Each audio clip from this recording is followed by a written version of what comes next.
வணக்கம் மக்களே, இன்றைக்கி நம்ம சேனலில் ஒரு சூப்பரான பாரம்பரியமான ஒரு ரெசிபி தாங்க பார்க்க போகிறோம். உளுந்து கொழுக்கட்டை சூப்பு. வாங்க எப்படி செய்கிறதுன்னு பார்க்கலாம். இதுக்கு தேவையான பொருள் பச்சரிசி நான் 2 கப்பு எடுத்திருக்கேன். கருப்பு உளுந்து தாங்க இதுக்கு போடணும். அது 1 கப்பு எடுத்திருக்கேன்.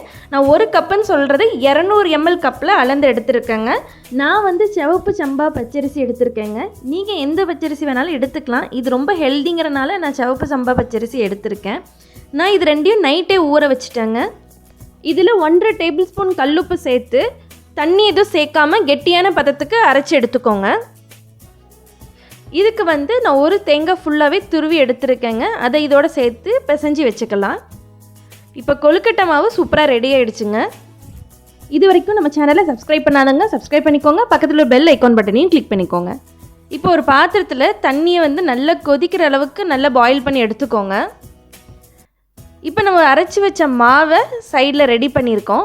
அதை நல்லா உருண்டை பிடிச்சி ஒரு இலையில தட்டி ஓட்டை போட்டு நம்ம ஒன்றா இப்போ தண்ணியில் போட போகிறோங்க. இதை வேக வைக்கிறதுக்கு நம்ம ஃபுல்லாக தண்ணியில் தாங்க யூஸ் பண்ண போகிறோம். ஆயில் எதுவுமே யூஸ் பண்ண போகிறதில்ல. அதனால் இது ரொம்ப ரொம்ப ஹெல்தி நமக்கு.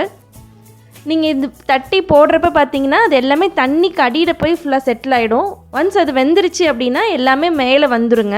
நான் உங்களுக்கு காட்டுறேன் அது எப்படி வரும்னு. ஒரு 5 minutes லிட்டை வச்சு க்ளோஸ் பண்ணிடுங்க. அதுக்கப்புறம் இப்படி ஓப்பன் பண்ணி பார்த்தீங்க அப்படின்னா எல்லாமே வெந்து அழகாக மேலே வந்துடும். இப்படி வந்துட்டாலே உங்களுக்கு நல்லா வெந்து வந்திருக்குன்னு தான் அர்த்தம். ஸோ எல்லாத்தையும் நான் இப்போ எடுத்துடுறேன். நம்ம இதில் சேர்த்துருக்க கருப்பு உளுந்து பார்த்திங்கன்னா நமக்கு பயங்கர எனர்ஜி பூஸ்டருங்க. இதில் ஃபைபர் சத்து ரொம்ப அதிகம். அதனால நமக்கு டைஜஷன்ஸும் ரொம்ப ஈஸியாக நடக்கும். அது இல்லாமல் நமக்கு கிட்னி ஸ்டோன்ஸ்லாம் வராமல் பாதுகாக்கும். முடி வளர்ச்சிக்கு, கண் பார்வைக்கு எல்லாமே ரொம்ப நல்லதுங்க. சுகர் லெவலில் கண்ட்ரோல் பண்ணுறதுக்கு ஹெல்ப் பண்ணுது. இதில் ப்ரோட்டீன் சத்து அதிகமாக இருக்கிறதுனால நம்ம மசில்ஸ் நல்லா ஸ்ட்ராங்காக இருக்கிறதுக்கு ஹெல்ப் பண்ணுதுங்க. இதில் நிறைய மினரல்ஸ், விட்டமின்ஸ் இருக்குது. விட்டமின் பி காம்ப்ளெக்ஸ் எல்லாமே இதில் இருக்குங்க. அதனால் இது பயங்கர ஹெல்தி. இதில் கால்சியம் அதிகமாக இருக்கனால நம்மளோட போன் நல்லா ஸ்ட்ராங் அண்ட் ஹெல்த்தியாக இருக்கிறதுக்கு ஹெல்ப் பண்ணுதுங்க. இந்த கொழுக்கட்டையை சின்ன பசங்களுக்கு, பருவம் அடைஞ்ச பெண்களுக்கு, கர்ப்பிணி பெண்களுக்கு அவங்களாம் இது கண்டிப்பாக எடுத்துக்கணுங்க. இதில் எல்லா வகையான சத்துக்களும் நிறைஞ்சு இருக்குது. நான் சொன்ன அளவில் இதே மாதிரி நீங்கள் மெலிசா தட்டி போட்டிங்கன்னா உங்களுக்கு ஒரு 30 கொழுக்கட்டையாச்சும் வருங்க. இதே தண்ணியில் நீங்கள் மறுபடியும் வேக போட்டுக்கலாம். இந்த தண்ணி நல்லா சுண்டி திக்கான ஒரு கன்சிஸ்டன்சிக்கு வருங்க. அதுதான் நமக்கு சூப்புக்கான பதம். அது நல்லா சுண்டுனதுக்கப்புறம் லேசாக அதில் கொஞ்சம் உப்பு போட்டுருங்க. உப்பு போட்டு இந்த கொழுக்கட்டையோடு வச்சு சாப்பிடுங்க. சூப்பராக இருக்குங்க.